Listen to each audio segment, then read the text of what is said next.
Que a graça e a paz de Cristo Jesus seja contigo. Quero compartilhar de um versículo bíblico para a nossa reflexão no dia de hoje. O versículo bíblico está no livro de Eclesiastes, capítulo 11, e o versículo é o 4. Eu vou fazer a leitura na versão NVI.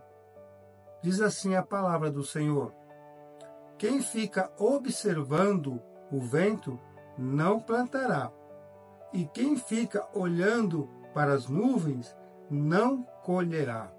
Glória a Deus, né? O livro de Eclesiastes é um dos 3 livros que foi escrito pelo rei Salomão.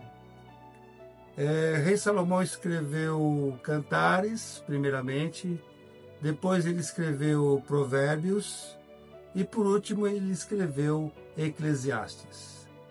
Tanto Eclesiastes como Provérbios são livros de sabedoria, mas são sabedorias que não são sabedorias naturais, não são sabedorias humanas, mas sim sabedorias divinas, provindo da parte de Deus para nós, né?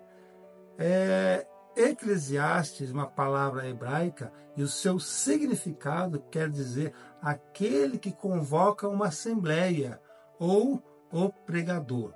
Sendo assim, Eclesiastes significa o pregador, né? Aqui, nesse versículo, o escritor ele vai usar de uma figura de linguagem, mais precisamente uma metáfora, para transmitir uma grande sabedoria para nós aplicarmos à nossa vida, ao nosso dia a dia, à nossa vida. E olha só que interessante como é a primeira parte desse versículo.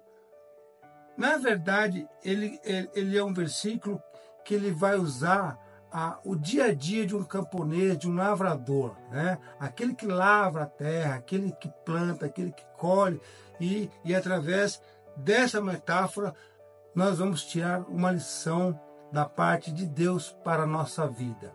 Olha só como começa então a primeira parte desse versículo. Quem fica observando o vento não plantará. Ou seja, o agricultor ele tem uma relação bem estreita com o tempo, porque é a vivência dele. Ele trabalha a terra, ele planta. Então, ele tem uma relação estreita com o tempo. Veja só que a palavra diz quem fica observando, ou seja, aqui a ideia de quem fica muito tempo olhando, observando. Então, o lavrador ele não fica esperando muito tempo para plantar. Ele não fica esperando condições favoráveis para plantar, porque se ele não plantar, ele não vai colher. Entendeu?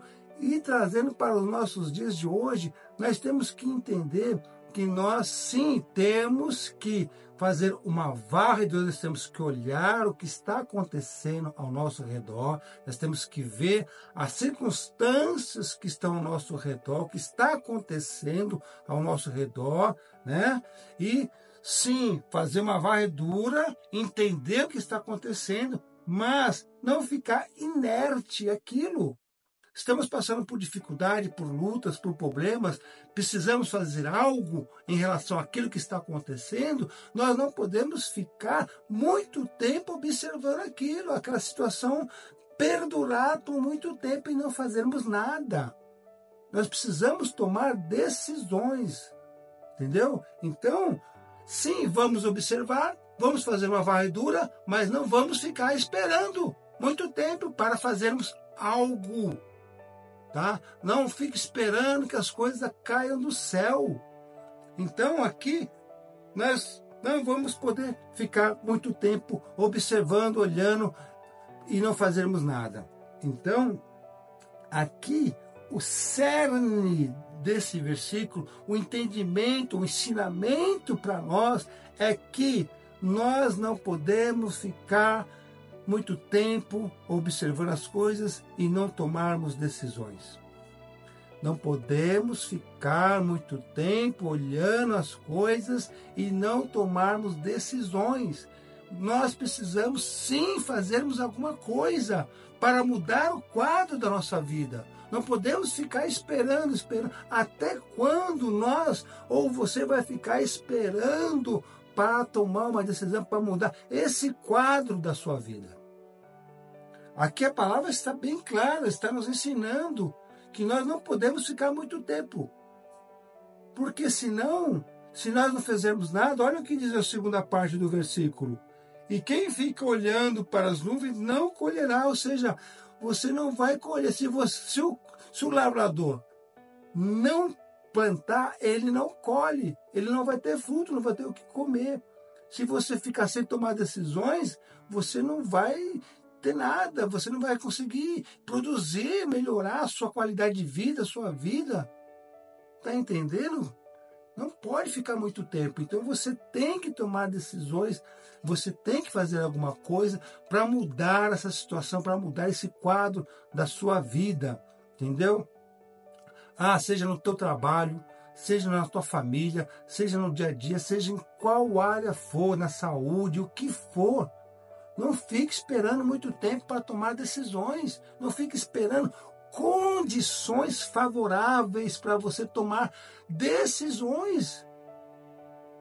Está entendendo? O cerne aqui desse versículo, o que nos ensina que nós não podemos ficar muito tempo esperando condições favoráveis, que as coisas caiam do céu e que as coisas aconteçam. Não é assim. Então, você deve estar pensando, mas eu não sei como fazer, eu não sei por onde começar. A questão não é o como fazer, não é como começar, mas sim começar. Você tem que começar. Eu não sei, não importa, você tem que começar, você tem que fazer. Porque veja bem, quando você começa, quando você toma a decisão de fazer alguma coisa, você de repente no decorrer você pode pensar assim, eu tomei a decisão errada, não era para fazer isso. Não, nem sempre é a decisão errada. Às vezes isso demanda do quê? De uma correção, de um ajuste. No decorrer do tempo, isso vai precisar de alguns ajustes. O que você está fazendo vai precisar de alguns ajustes, de algumas melhorias, de algumas correções.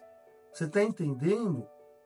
Você vai aprendendo com o tempo aquilo que você está fazendo a melhorar aquilo que você se propôs. Outra coisa, você precisa... Para ter uma melhora, você busque se qualificar, busque conhecimento, busque pesquisar. Isso demanda tempo. Ou seja, você planta hoje, você começa a fazer um curso hoje, você começa a se qualificar hoje, mas amanhã você se forma e você vai usar aquilo e você vai ter uma melhora de vida. Você vai ter uma melhora. Tá? Então, a dica que eu quero dar para você, o que eu quero dizer para você? Primeiro de tudo, como é que eu começo? Primeiro de tudo, o rei Salomão, quando ele se assentou ao trono para reinar Israel, ele fez uma oração e falou assim ao Senhor: Deus, que o Senhor me dê sabedoria para governar o teu povo. Olha só o que o rei Salomão pediu. Ele orou ao Senhor e pediu sabedoria. E sabe o que Deus fez com ele? Deus veio e falou com ele e disse assim: porque tu me pediste sabedoria para governar o meu povo, eu farei de você um rei tão sábio como nenhum outro houve ou haverá, e acrescentarei riquezas à sua vida. Então, você vê que a sabedoria, ela atrai riquezas. Você entendeu? Ela traz prosperidade. Então, muitas vezes a pessoa tem conhecimento, mas não tem sabedoria. Conhecimento é uma coisa, sabedoria é outra. Então nós temos que ter sabedoria para viver, para aplicar o nosso conhecimento, você entendeu? Então, e como você faz? Dobre o teu joelho. Dobre o teu joelho e fale, Senhor, me dá sabedoria. Me dá sabedoria. Preciso de sabedoria para tomar as minhas decisões, tá? Então, essa é a palavra que eu queria compartilhar com você. Que Deus tenha falado ao seu coração, tá? E que Deus te abençoe grandemente em nome de Jesus. Até a próxima, se Deus quiser.